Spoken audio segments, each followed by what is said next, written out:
Segera Anda ikuti Dialog Palembang pagi ini.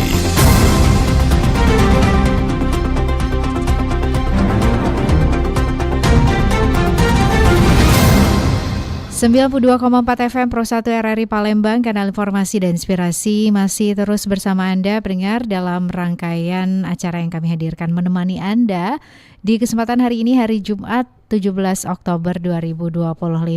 Saatnya kami hadirkan Dialog Palembang pagi ini ya untuk kesempatan pagi hari ini. Pendengar, hari ini 17 Oktober kita memperingati Hari Pemberantasan Kemiskinan Internasional, sebuah momentum penting yang mengingatkan kita akan perjuangan bersama dalam menghapus kemiskinan ekstrim di seluruh dunia. Pengentasan kemiskinan selalu menjadi masalah serius untuk setiap daerah termasuk di Kota Palembang.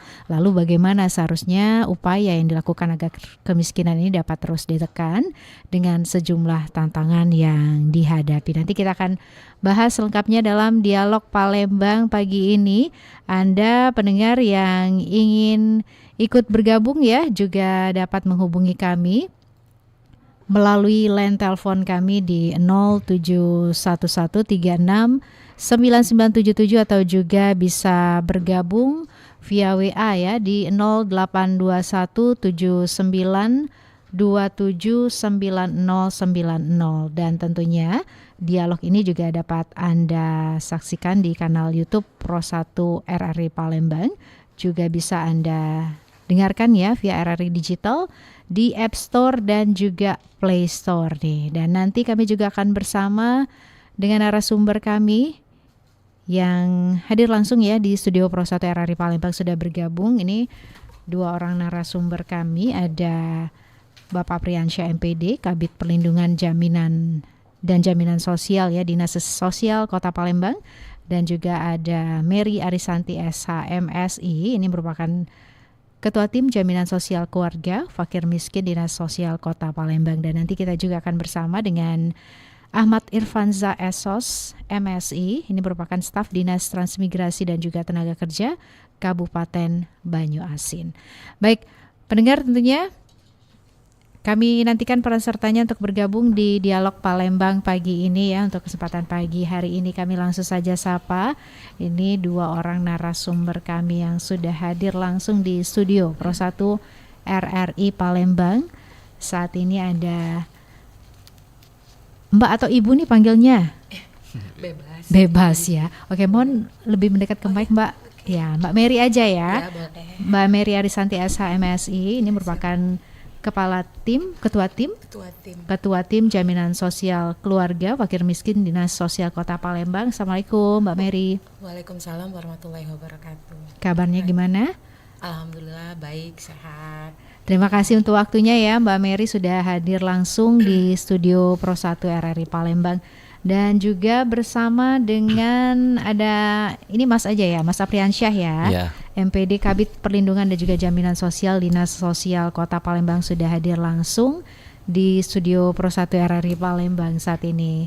Assalamualaikum Mas Apriansyah. Waalaikumsalam warahmatullahi wabarakatuh. Selamat pagi Mbak. Selamat pagi juga, terima kasih sudah hadir langsung ya di studio Pro 1 RRI Palembang saat ini.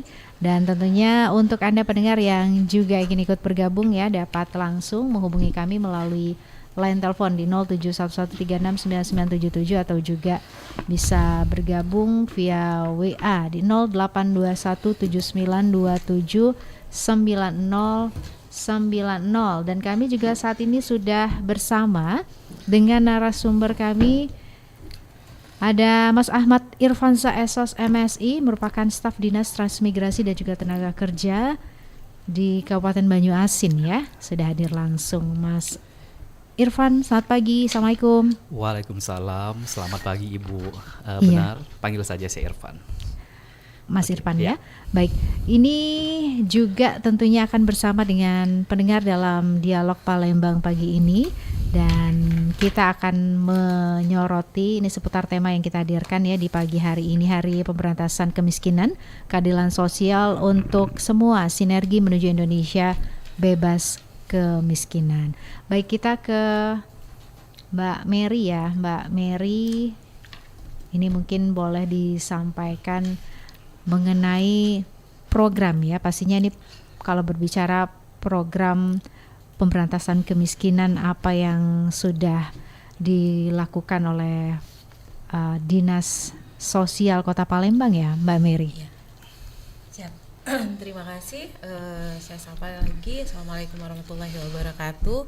Jadi untuk program yang dilaksanakan oleh Dinas Sosial Kota Palembang dalam hal ini adalah memonitoring pelaksanaan program dari Kementerian Sosial khususnya, yaitu program Keluarga Harapan, kemudian ada program bantuan sembako, ada juga program pemberian bantuan iuran Kartu Indonesia Sehat, kemudian ada program bantuan yatim piatu atau yang disingkat dengan YAPI. Kayak gitu. Jadi program ini adalah program dari Kementerian Sosial, dan Dinas Sosial itu dalam hal ini berperan sebagai monitoring pelaksanaan program-program yang dari Kementerian Sosial.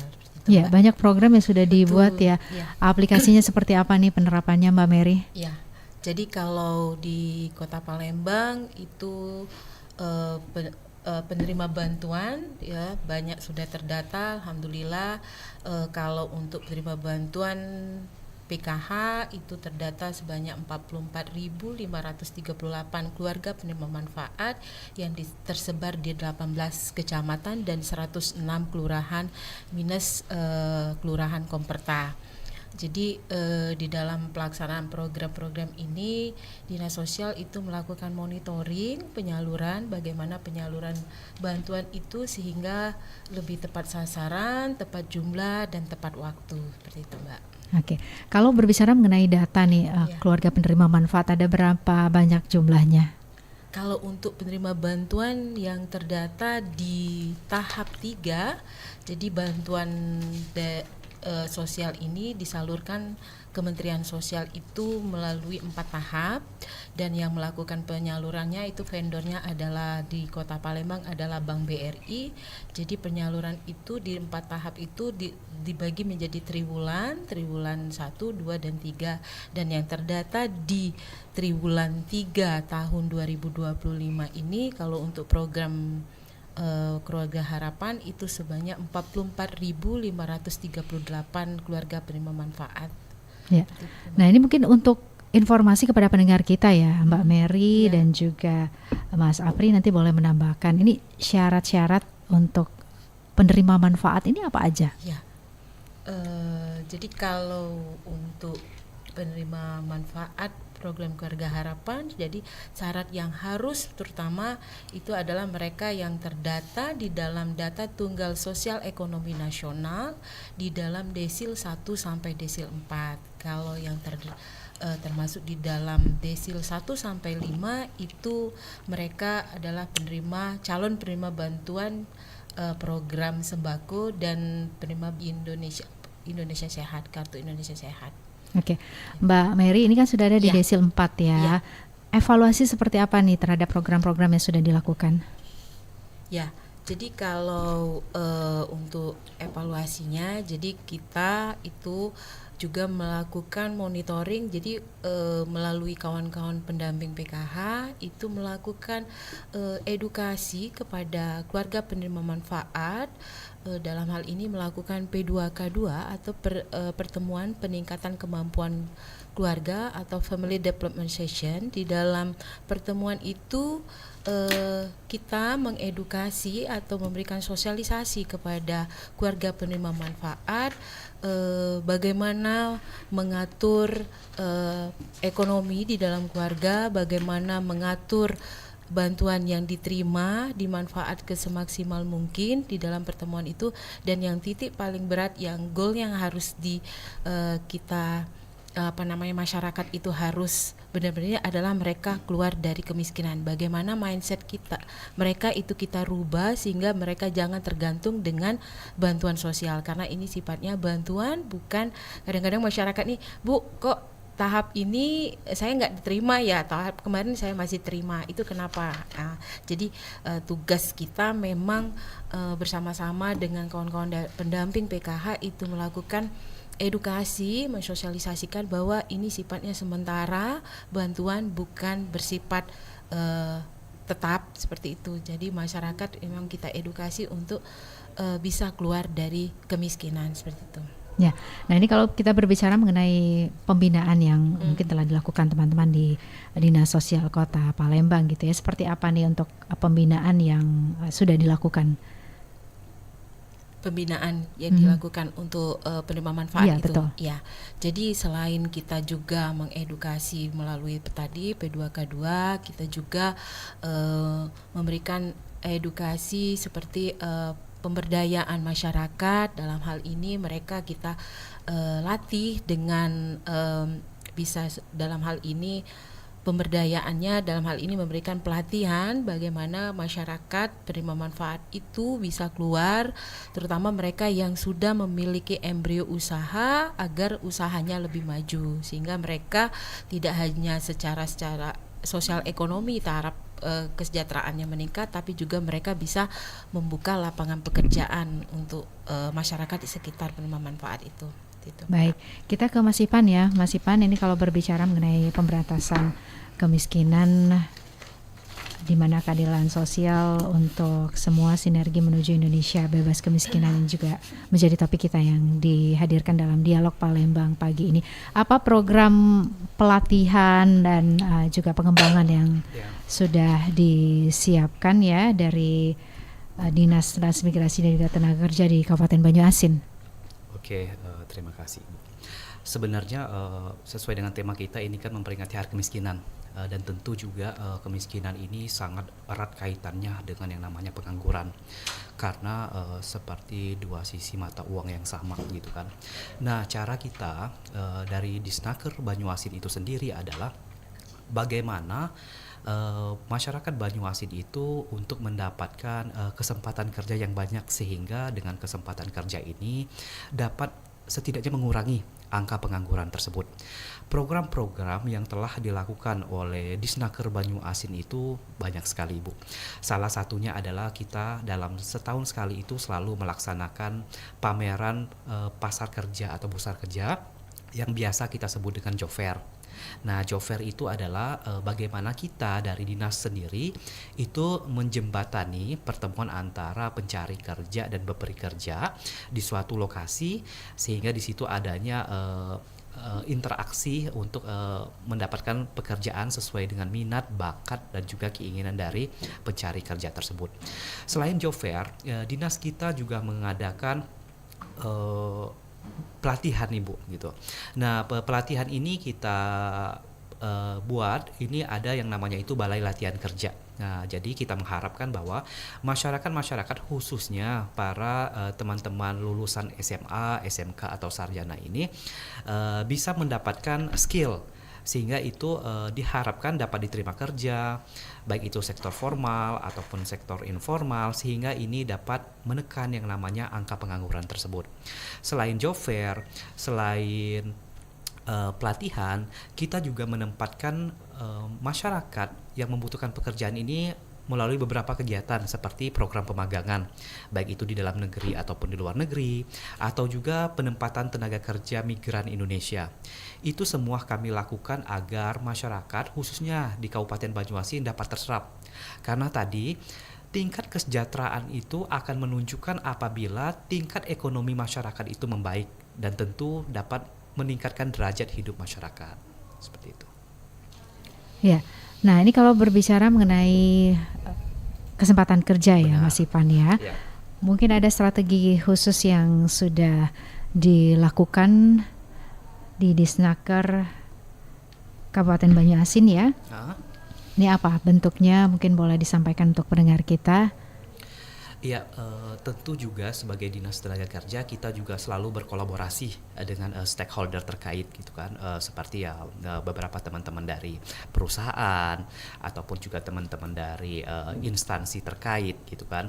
Nah, dengan adanya kerjasama atau kolaborasi ini tentu menciptakan strategi yang bagus bagi dinas kita dalam penyerapan tenaga kerja itu sendiri gitu. Strateginya seperti kita melibatkan perusahaan di bidang CSR untuk kegiatan pelatihan berbasis kompetensi.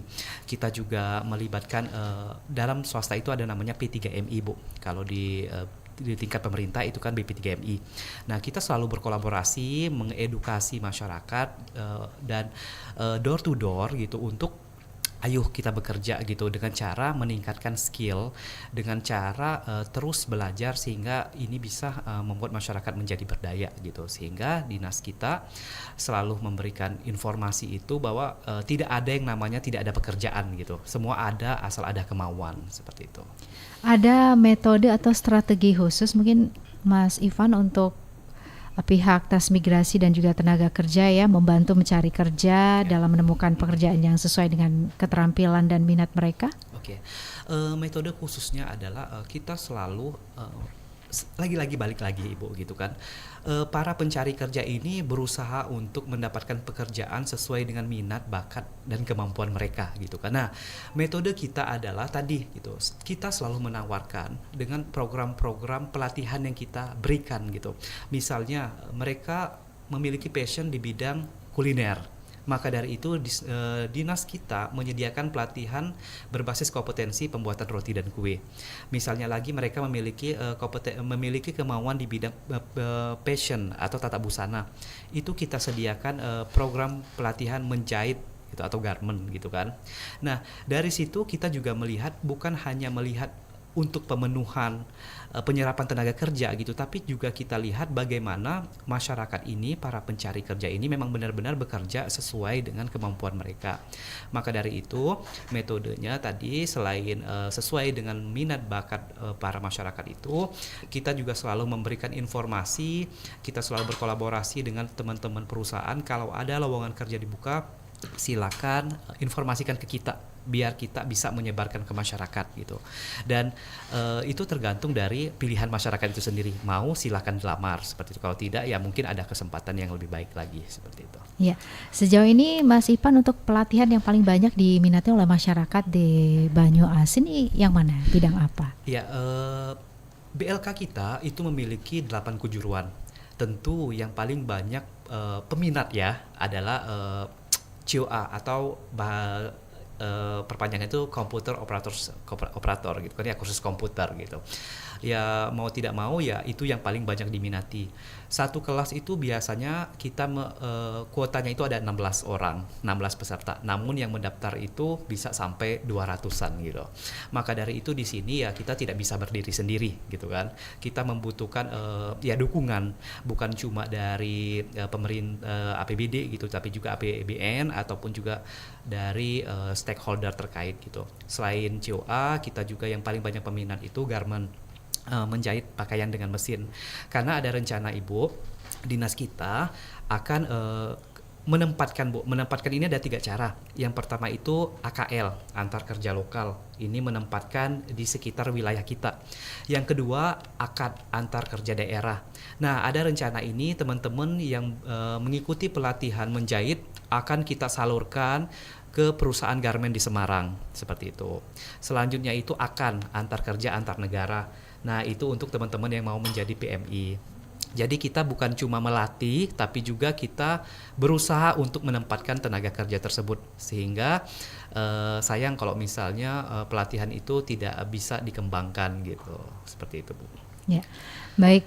Pastinya pendengar Anda masih terus kami temani dalam dialog Palembang pagi ini seputar Hari Pemberantasan Kemiskinan, keadilan sosial untuk semua, bebas kemiskinan, sinergi menuju Indonesia bebas kemiskinan. Ini kita sudah tersambung dengan pendengar ya, Mbak Mary, juga Mas Ivan dan juga Mas Sapri. Langsung saja kami sapa. Pro 1, selamat pagi. Selamat pagi Mbak Esi ya. Iya, selamat pagi juga Pak Kiwai ini ya. Ya. Pak Kiwai di Batu Raja. Silakan Pak Kiwai. Ya, selamat pagi juga untuk narasumber ya. Ini masalah pemberantasan kemiskinan ya. Ya, sehubungan dengan Hari Pemberantasan Kemiskinan Pak. Saya begini, program yang dicanangkan saat ini sudah cukup baik. Tetapi walaupun cukup baik, akan lama kalau mengubah yang miskin tadi menjadi makmur apa. Nah, menurut saya bagaimana adakan program lagi seperti di Snaker ya, bagaimana kalau kita zaman Orde Baru dulu ada transmigrasi, kan kita lahan masih banyak, transmigrasi lokal khusus yang keluarga miskin di Sumatera Selatan, kan kita 17 kabupaten kota. Apakah bisa diprogramkan itu kan? Kita otonomi daerah sekarang dong. Keduanya kalau bisa pendirian pabrik di Sumatera Selatan, jangan pabrik di arah Jawa Barat, Tangerang, Jabodetabek. Karena mengapa? Bahan baku kita banyak dong. Seperti karet ada PPKR, saya coba setengah jadi. Bagaimana kalau kita pabrik bahan, pabrik pembuatan yang terbuat dari karet itu kan bisa di kita Sumatera Selatan. Dia kan pabrik dong, jadi bisa bekerja. Dapat kedua itu kita mempunyai lahan pertanian seperti perkebunan sawit itu kan, itu apa? Kita bisa membuat pabrik minyak goreng itu. Mengapa harus di Tangerang misalnya kan? Nah, kita kan Oku ada, itu sawit di Oku Timur, Ngarinim, di Sekayu apalagi di Purba itu kan, di Muajawas itu. Kenapa enggak kita beberapa pabrik kita adakan di sini ya? Nah, itu kan. Nah, kedua tuh yang bahan-bahan baku-baku yang ada di Sumatera Selatan ini bisa kita kembangkan dong. Kalau yang lain misal kopi, pembuatan produksi kopi bubuk Sumatera Selatan dipasarkan. Kan itu pabriknya di sini kan kita bisa. Makanya Pemprov itu harus kreatif itu. Bagaimana caranya? Itulah kalau maju, kalau gini-gini aja sulit, memang terbantu. Tapi ala kadarnya ya seperti BLT apa itu kan. Kadang-kadang bantuan BLT itu cuma 300 nggak cukup Pak, paling cukup makan aja. Nah itu maksudnya saya kira itulah pendapat saya. Apa bisa itu dilaksanakan di Provinsi Sumatera Selatan? Karena di Jawa Barat itu pabriknya udah banyak sekali. Kadang bahan bakunya bukan dari sana. Nah keuntungan berdirinya pabrik bisa dapat DBH, caser lainnya, bantuan-bantuan lain, gratifikasi lain kan begitu. Masa tenaga kerja. Saya kira itu pendapat saya.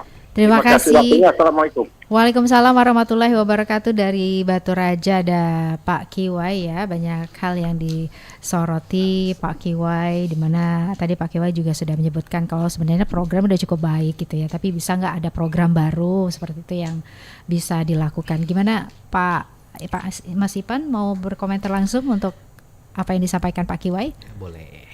Ya. Jadi dinas kita itu Bu ada dua instansi yang dipegang, yang tiga sebenarnya sekarang gitu kan. Yang pertama itu Kementerian Ketenagakerjaan pembina kita, yang kedua Kementerian Pekerja Migran Indonesia itu yang baru, dan yang ketiga Kementerian Transmigrasi, ya gitu, pecahan dari Kementerian Desa kalau nggak salah gitu lah. Untuk pertanyaan dari Bapak tadi ada tiga yang bisa saya simpulkan. Yang pertama itu transmigrasi gitu. Nah di Banyuasin itu sendiri, Kabupaten Banyuasin itu sendiri merupakan salah satu kabupaten yang masih tetap eksis di bidang ketransmigrasian. Kita ada KTM Telang Bu. Nah di KTM Telang itu banyak pembangunan yang telah dilakukan, bukan cuma pembangunan dalam hal kawasan transmigrasi, namun juga kita memberdayakan masyarakat di sana Ibu, gitu. Memberdayakan di sini dalam arti seperti melalui UMKM atau pelatihan-pelatihan yang itu melibatkan masyarakat di sekitar itu, dan juga pembangunan-pembangunan. Jadi kita pikir transmigrasi untuk di daerah tersebut sudah jalan juga. Yang kedua, lahan pertanian. Memang Banyuasin memiliki banyak perkebunan dan pertanian. Ya tentu ini menjadi semacam membutuhkan banyak juga tenaga kerja gitu. Selama ini juga kita sudah menempatkan tenaga kerja karena sudah sesuai dengan apa yang tertuang dalam perda kita gitu. Yang ketiga itu tentang penempatan tenaga kerja tadi yang menjadi fokus gitu kan. Kita sudah berusaha untuk menempatkan tenaga kerja, tadi ada tiga tingkatan, AKL, AKAD, dan AKAN gitu. Kalau misalnya teman-teman merasa pengen bekerja di luar daerah, ya kita sediakan tadi di luar kota. Tapi kalau misalnya di dalam kota itu ada, ya kita silahkan juga gitu. Kita memberikan informasi sebanyak-banyaknya melalui website kita, melalui medsos kita, atau bisa datang langsung ke kantor kita. Di situ banyak sekali lowongan kerja yang tersedia. Dan tentu juga kalau misalnya tadi mau kenapa tidak ada pabrik lokal, ya lagi-lagi di sini kan investasi gitu. Semakin banyak investasi atau investor yang datang ke kabupaten kita, ya tentu itu akan lebih banyak menyerap tenaga kerja di Kabupaten Banyuasin Ibu. Jadi kita pikir ya itu bagus sekali untuk evaluasi kita juga, dan kita sudah berusaha juga, misal dalam bidang pertanian tadi kita lakukan pelatihan yang bekerja sama dengan BP3MI seperti itu, Bu. Baik, Mbak Mary mau menanggapi? Tapi sebelumnya kita ke penelpon terlebih dahulu, Mbak Mary juga Pak Ipan dan Mas Apri ya. Mas Apri boleh juga mau berkomentar ya. Kita terima kembali via telepon Pro 1, selamat pagi. Selamat pagi Kak. Iya, dengan Atas nama Lina di mana? Pelaju. Di Pelaju.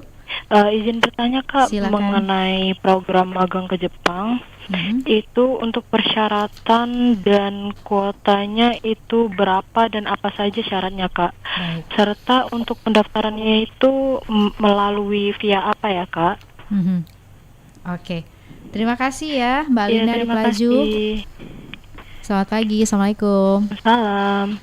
Baik, ini langsung ke Mas Ipan ya. Boleh. Gimana nih yang lagi rame juga ya program magang ke Iya. Jepang, syarat kuotanya, cara daftarnya gimana? Iya, mungkin sekarang ya gitu, makin banyak teman-teman kita yang mau keluar negeri gitu kan, dengan berbagai macam berita positif atau success story dari teman-teman yang sudah berangkat gitu. Nah, menjadi PMI pekerja migran Indonesia yang bekerja dan pemagangan itu berbeda gitu kan. Nah, jadi pemagangan ini biasanya itu ke Jepang. Pemagangan ke Jepang. Nah, untuk kuota sendiri biasanya itu tidak terbatas gitu kan. Nah, kerjasama ini dilakukan oleh Kementerian Ketenagakerjaan dengan Injapan. Nah, jadi setiap kabupaten kota di Sumatera Selatan ada beberapa itu yang apabila memenuhi kuota sebanyak 150 peserta, itu pihak kementerian dan Injapan akan melakukan seleksi di daerah tersebut. Nah, tapi lagi-lagi untuk melakukan seleksi ya tentu kita butuh persiapan. Nah, persiapan itu seperti apakah peserta itu mampu berbahasa Jepang. Maka dari itu, untuk berbahasa Jepang itu ada banyak sekali LPK di Sumatera Selatan ini, khususnya di Palembang. Setahu saya sih ada di Palembang, ada di OI, dan ada di Oki gitu. Nah, untuk syarat sendiri untuk magang ke Jepang yang pertama itu ya syarat administrasinya adalah fotokopi KTP, pas foto, izin orang tua, sertifikat pelatihan yang dimiliki, ijazah terakhir, dan juga kita harus mencari tahu lebih banyak informasi-informasi yang berkaitan dengan keberangkatan ke luar negeri gitu. Untuk informasi lebih lanjut bisa datang langsung ke Disnaker Kabupaten Kota tentang program pemagangan ke luar negeri itu, Ibu. Mungkin itu. Oke, baik. Ini kita terus bersama Anda ya pendengar dalam Dialog Palembang pagi ini. Tema yang kami hadirkan ini mengenai Hari Pemberantasan Kemiskinan, Keadilan Sosial untuk Semua, Sinergi menuju Indonesia bebas kemiskinan. Ini sudah tersambung kembali dengan penelpon. Langsung aja ya. Pro 1, selamat pagi. Selamat pagi, Pak Eki. Iya, dengan Pak Yusmadi di Palembang. Dengan Bapak Yusmadi. Yusmadi. Ya, Oke, silakan Pak Yusmadi. ya ini tanya sama Mbak Mary sama Pak Rufan ya. Nah, ini Mbak Mary ya. Saya ini disabilitas, Pak. Kenapa? Ya, disabilitas. Oke.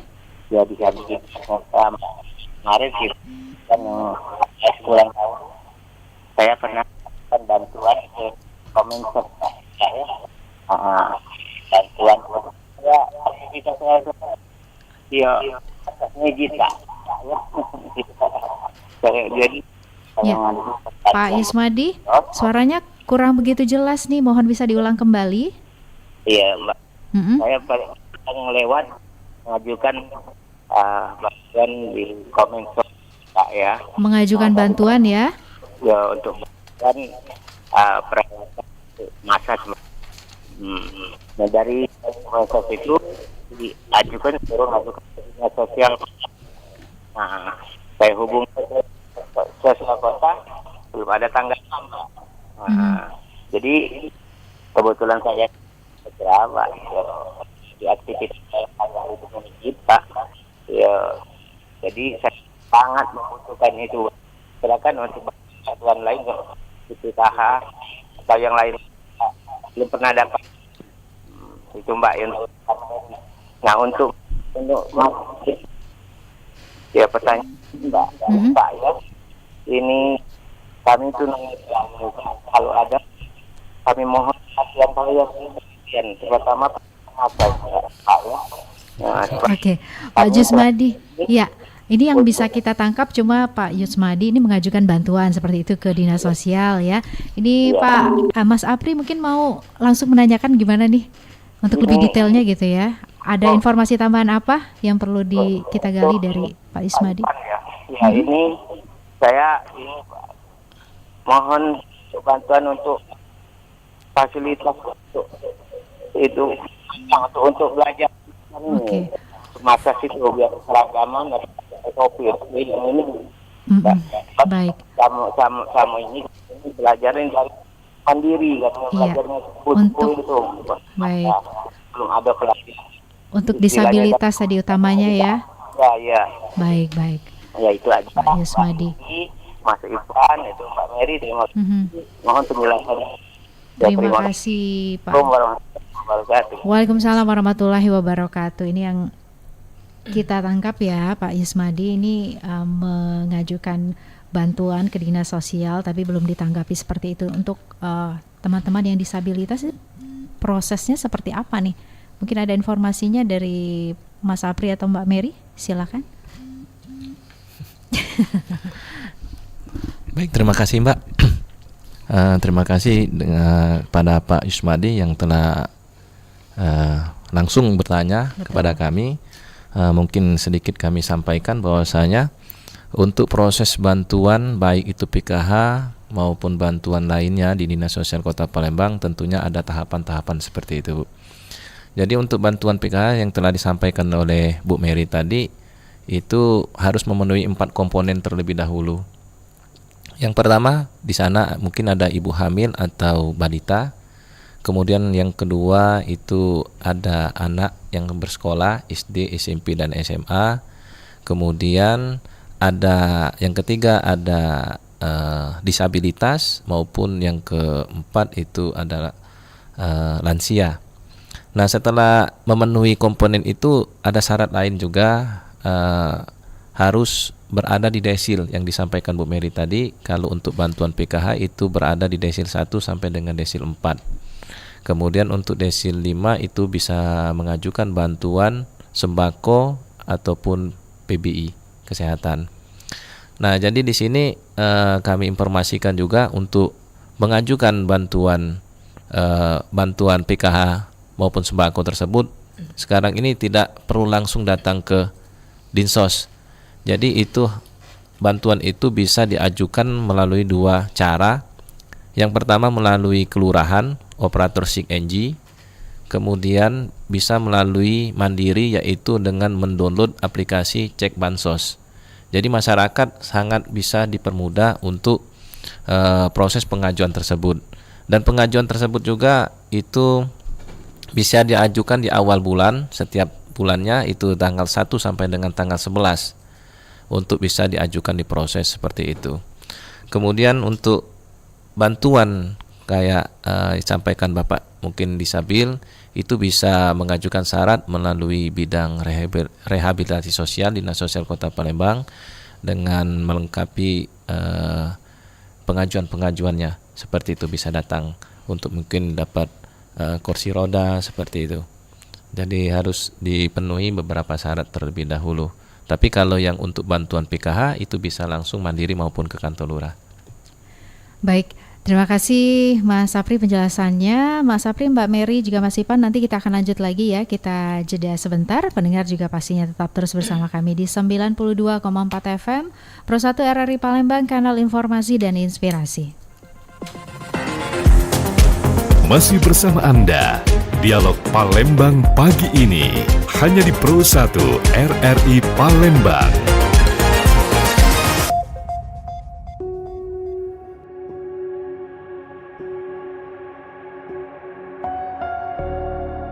Kilau Pancasila, refleksi dan implementasi Pancasila untuk anak negeri. Saudara dan saudari sebangsa dan setanah air dimanapun Anda berada, kita berjumpa kembali di dalam acara Kilau Pancasila. Saudara dan saudari, kalau kita sungguh-sungguh mencermati apa yang terjadi di negeri ini, bagaimana persepsi publik tentang apa yang terjadi di negeri ini, salah satu isu yang masih menjadi perhatian besar yang menciptakan keprihatinan adalah tingginya angka korupsi. Dan kita juga tahu bahwa berbagai laporan dari lembaga internasional seringkali menempatkan negara kita itu di papan atas dalam kasus korupsi. Pertanyaannya, mengapa bisa terjadi sementara kita adalah negara yang dasarnya Pancasila? Apakah Pancasila memang memberi ruang bagi tumbuh suburnya korupsi? Tentu saja jawabannya adalah tidak sama sekali. Kalau kita merujuk kepada prinsip ketuhanan, kemanusiaan, persatuan, kerakyatan, dan keadilan, tidak ada tempat bagi korupsi.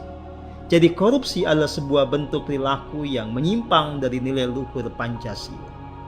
Nah, pertanyaannya, adakah solusi yang berangkat dan berakar dari Pancasila untuk mengatasi masalah ini? Saudara dan saudari, di luar pendekatan sistemik, sebetulnya ada pendekatan kultural. Pancasila harus betul-betul berkilau di sanubari kita. Pancasila harus betul-betul kita hayati sehingga mempengaruhi cara berpikir, berkata, dan bertindak kita.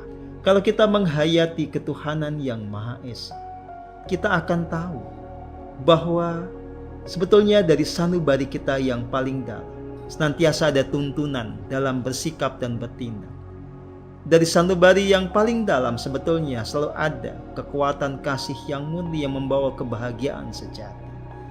Kalau orang sadar bahwa hidupnya selalu bersama dengan sang keberadaan tanpa batas, selalu dia bisa merasakan kebahagiaan yang muncul dari relung hatinya, maka dia akan terjauhkan dari ilusi kebahagiaan. Orang itu korupsi karena membayangkan dengan banyak uang dia akan bahagia, padahal mencapai kebahagiaan itu sebetulnya sangat sederhana. Kalau kita menyadari keberadaan Tuhan yang Maha Esa, yang membuat kita juga mengerti tentang apa itu makna dari kasih yang universal, mestinya kita tidak punya rasa tega untuk mengkorupsi apapun. Mestinya kita tidak punya kekejaman yang membuat orang lain menjadi menderita, apalagi yang menderita itu adalah rakyat banyak. Ya, kita memang perlu untuk kembali sungguh-sungguh merenungkan Pancasila. Kilau Pancasila, persembahan RRI dan Pusaka Indonesia.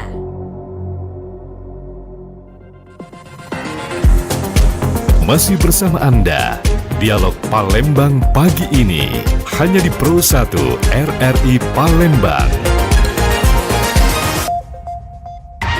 Pastikan Anda berada di frekuensi yang tepat untuk mengikuti seluruh ragam acara RRI Palembang yang bisa Anda dengarkan di seluruh jangkauan siar yang ada di Sumatera Selatan.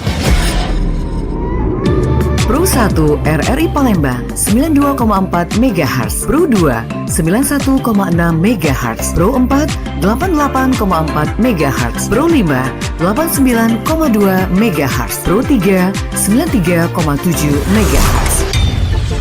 Stasiun Relay Batu Raja 90,5 MHz, Stasiun Relay Belitang 97,6 MHz, Stasiun Relay 4 Lawang 98,9 MHz, Stasiun Relay Indralaya 93,9 MHz, Stasiun Relay Lahat 90,2 MHz, Stasiun Relay Lubuk Linggau 95,1 MHz, Stasiun Relay Muara Beliti 90,0 MHz, Stasiun Relay Muara 2 88,7 MHz, Stasiun Relay Musirawas Utara 93,5 MHz, Stasiun Relay Pagar Alam 97,7 MHz, Stasiun Relay Kabupaten Penukal Abab Lematang Ilir 89,0 MHz, Stasiun Relay Prabu Muli 99,9 MHz, dan Stasiun Relay Sekayu 90,3 MHz. RRI Palembang. Selamat datang di era digital baru.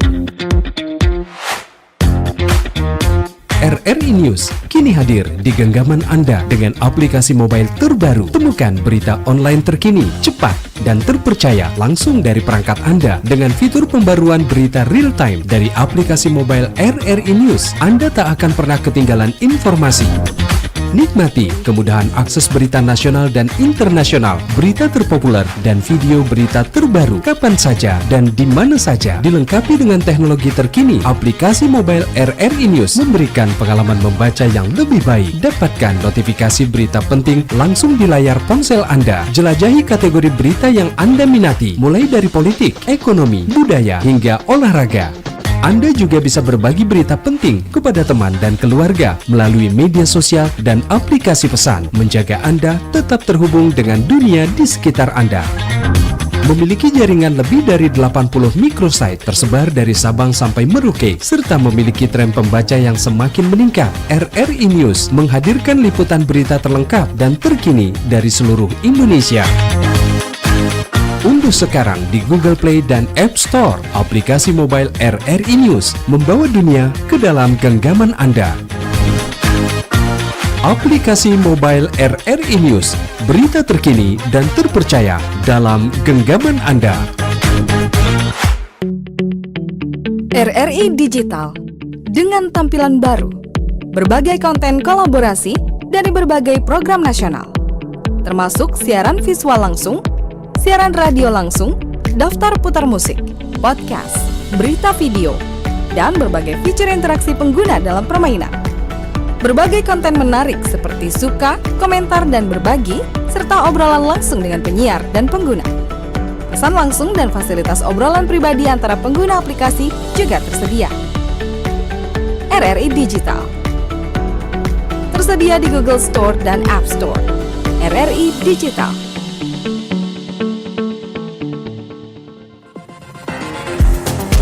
Masih bersama Anda, Dialog Palembang pagi ini, hanya di Pro 1 RRI Palembang.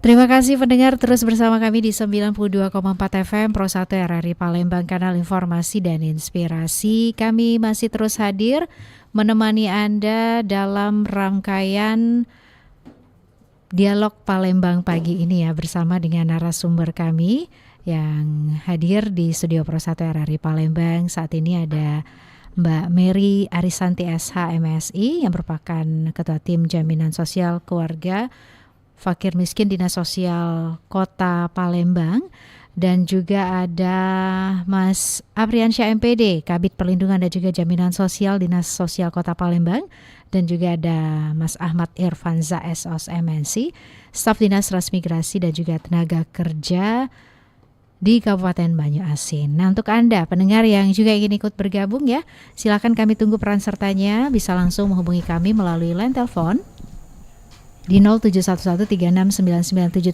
atau juga bisa bergabung via WA di 082179279090 ya. Baik, ini kita juga sudah menerima atensi dari pendengar via YouTube ya, Mbak Mary, Mas Ipan juga Mas Apri dari Mbak Pur. Nah, ini sejauh apa pelatihan yang dilakukan Dinas Tenaga Kerja sudah membantu seberapa banyak tenaga kerja di Banyuasin sudah terserap, dan apakah ada pengaruhnya dengan angka kemiskinan di sana? Juga gimana katanya di Palembang sendiri sudahkah berkolaborasi antara Dinsos dan Disnaker dalam pembinaan tersebut?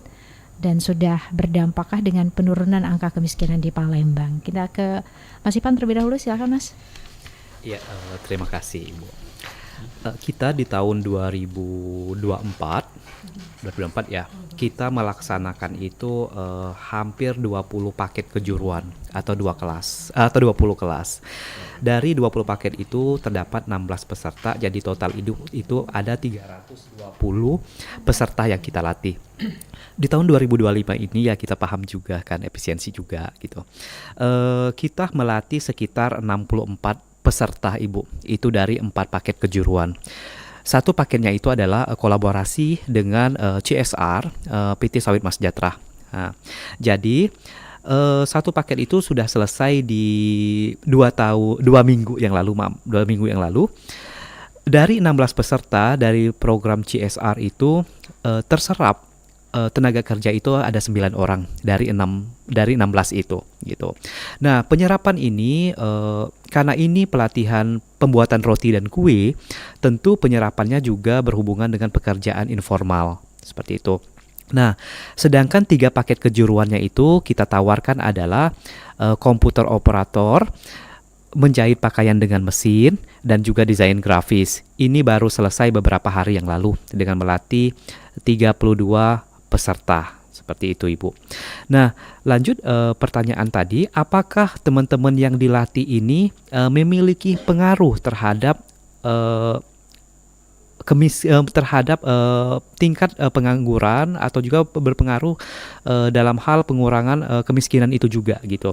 Nah, yang menjadi masalah kita itu adalah teman-teman kita lulusan SMK ini kadang masih adanya kesenjangan keterampilan itu. Maka dari itu di sini BLK hadir dengan memberikan kompetensi-kompetensi itu yang diharapkan siap kerja.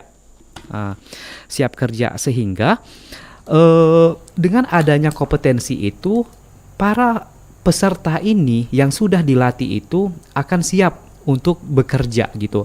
Kita juga sudah berkolaborasi dengan beberapa perusahaan-perusahaan di Kabupaten Banyuasin karena sebelum kita membuka pelatihan, Ibu, kita ada namanya TNA, Training Need Analysis. Kita melihat kebutuhan perusahaan tersebut. Maka dari itu pelatihan yang pembuatan roti dan kue ini yang kerjasama dengan PT Sohibah Sejahtera tadi, kita bekerjasama dengan beberapa hotel di lingkup Banyuasin seperti Opindah Hotel atau Windap atau hotel-hotel di Palembang gitu yang membutuhkan untuk pekerjaan seperti itu. Nah, itu sangat berpengaruh positif sekali sehingga ya bisa menurunkan angka pengangguran tersebut. Maka dari itu kami Dinas Transmigrasi dan Tenaga Kerja Kabupaten Banyuasin selalu berupaya bukan cuma melatih lalu selesai, outputnya kan lulus, kompeten. Karena teman-teman ada beberapa kejuruan itu yang memang benar-benar mengikuti UJK, namanya uji kompetensi dari BNSP gitu.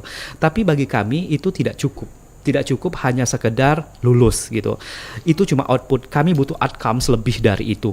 Caranya adalah dengan mengajak mereka, memberikan informasi ke mereka dan membimbing mereka sehingga mereka benar-benar siap diterima kerja. Dan itu kita buktikan dengan treasure study lah gitu, semacam pelacakan gitu. Oh ternyata ini sudah bekerja loh. Karena kenapa Ibu dan hadirin?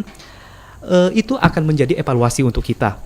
Semakin banyak terserap teman-teman yang mengikuti pelatihan, ya tentu itu menunjukkan bahwa adanya peningkatan gitu. Dan ini perlu ditambah lagi mungkin pelatihan-pelatihan untuk selanjutnya. Seperti itu, Ibu. Oke, baik Mbak Mary, kolaborasi mungkin dengan Disnaker seperti apa dari Dinas Sosial? Mas Apri juga boleh menambahkan ya. Ya, baik, terima kasih. Banyak program-program yang telah diusung oleh RDPS terkait pengentasan kemiskinan dan kolaborasi Dinsos dengan Dinas Tenaga Kerja Kota Palembang. Itu kalau di Dinas Tenaga Kerja itu ada program Adogawi. Jadi dia membuka lapangan seperti itu juga membuka job fair. Kemudian kalau di Kota Palembang itu di Dinas Sosial Kota Palembang itu ada juga kita kemarin membuka Rantang Palembang. Jadi ini kerjasama dengan 9 hotel yang ada di Kota Palembang untuk kita mendistribusikan makanan bergizi kepada masyarakat di Kota Palembang. Itu kemarin itu sudah total 3.674 yang kita distribusikan dari pihak hotel seperti itu. Jadi dengan program-program banyak baik sektor pendidikan, sektor kesehatan maupun sektor sosial lainnya, itu angka kemiskinan di Kota Palembang itu turun menjadi 9,4% atau turun 0,73 poin seperti itu. Oke, gimana dengan antusias masyarakat ya dengan adanya program-program tadi yang digulirkan Adogawi tadi, seperti apa Mas? Ya sangat antusias kami kemarin juga melihat dan menghadiri kegiatan tersebut, dan juga kami juga membuka pelatihan-pelatihan untuk masyarakat yang memiliki disabilitas melalui pelatihan-pelatihan keterampilan seperti pembuatan pempek, pembuatan sapu, kemudian kegiatan-kegiatan lain yang untuk mendorong ekonomi masyarakat, khususnya kelompok rentan itu dapat mandiri dan mengembangkan usaha ekonominya, seperti itu. Ya, ada tantangan mungkin dari Dinas Sosial terlebih dahulu ya, kita pengen tahu yang dihadapi seperti apa. Tapi ini ada pendengar juga yang bergabung. Kita coba ini, sayang sekali terputus ya. Baik, gimana dari Dinas Sosial, dari apa yang sudah dilakukan, ada tantangan yang dihadapi teman-teman di Dinas Sosial? Ya, tantangannya sangat kompleks ya, karena Kota Palembang merupakan penduduk salah satu kota terbesar dan penduduknya juga banyak, dan kita harus ekstra untuk dapat bekerja sama dan bantuan dari yang lainnya agar kita bisa dapat terus mendorong agar percepatan kemiskinan ini betul-betul secepatnya dalam jangka waktu dekat seperti ini. Jadi memang terkendala dengan jumlah penduduk, kemudian yang harus kita selesaikan itu tidak bisa secara langsung, seperti artinya bertahap seperti itu. Baik, kita sudah di penghujung waktu. Ini menarik sekali ya membahas mengenai Hari Pemberantasan Kemiskinan, keadilan sosial untuk semua, sinergi menuju Indonesia bebas kemiskinan ini. Ada pesan-pesan penting yang ingin ditambahkan untuk pendengar? Boleh, silakan dari Mas Ipan terlebih dahulu. Sebenarnya ini bukan peringatan kali ya gitu kan. Kita berharap bahwa di tanggal 17 Oktober ini Hari Kemiskinan Sedunia gitu kan. Ini semacam pengingat bagi kita bahwa kemiskinan itu bukan takdir mungkin gitu. Tapi ini menjadi tantangan kita bersama gitu. Terutama bagi kami yang memang bekerja di bidang pemerintah khususnya gitu, untuk lebih aktif lagi gitu, sehingga angka penurunan kemiskinan yang tentu ini berkaitan dengan pengangguran harus terus kita minimalisir gitu, sehingga tadi seperti di awal saya sebutkan, kemiskinan dan pengangguran itu seperti koin yang mata uang koin yang sama gitu kan. Jadi kita berharapnya bahwa ya ini akan menjadi tantangan bagi kita, tapi kita akan terus berusaha untuk menjadikan terutama di Kabupaten Banyuasin untuk penyerapan tenaga kerja yang lebih baik sih, seperti itu. Baik, dari Mbak Mary? Mungkin pesannya untuk hari ini adalah setuju apa yang disampaikan Pak Ivan, bahwa kemiskinan ini merupakan tugas kita bersama, bahwa tidak hanya Dinas Sosial, tidak hanya Dinas Tenaga Kerja, bahwa ini adalah tugas kita bersama, bahwa kita pun harus membangun masyarakat agar menciptakan mindset bahwa bantuan sosial yang dikeluarkan oleh pemerintah bukan merupakan bantuan yang tetap, bahwa ini bersifatnya bantuan, dan masyarakat harus berupaya keluar dari kemiskinan, dan mindsetnya harus dirubah bahwa bantuan itu bukan merupakan bantuan tetap, bahwa itu adalah sekedar bantuan yang hanya untuk membantu mengurangi beban pengeluaran keluarga. Jadi jangan tergantung dengan bantuan, tetaplah harus mengubah mindset bahwa harus mandiri, harus sejahtera, dan memang harus keluar dari kemiskinan. Baik, Mas Apri, silahkan. Ya, terima kasih Mbak. Pertama kami mengucapkan terima kasih pada RRI dan juga masyarakat. Kami berharap yang harus kita perkuat itu adalah sektor pendidikan, yang kedua sektor kesehatan, agar masyarakat kita kalau sudah sehat, pendidikannya bagus, mudah-mudahan masyarakat kita bisa sejahtera. Gitu saja. Amin. Terima kasih sekali lagi untuk Mas Apri, Mbak Mary, juga Mas Ipan ya sudah hadir langsung di studio Pro 1 RRI Palembang. Tadi kita sudah berdialog, mengajak pendengar juga bergabung dalam dialog Palembang pagi ini seputar Hari Pemberantasan Kemiskinan, Keadilan Sosial untuk semua, sinergi menuju Indonesia bebas kemiskinan. Semoga dapat bermanfaat untuk Anda.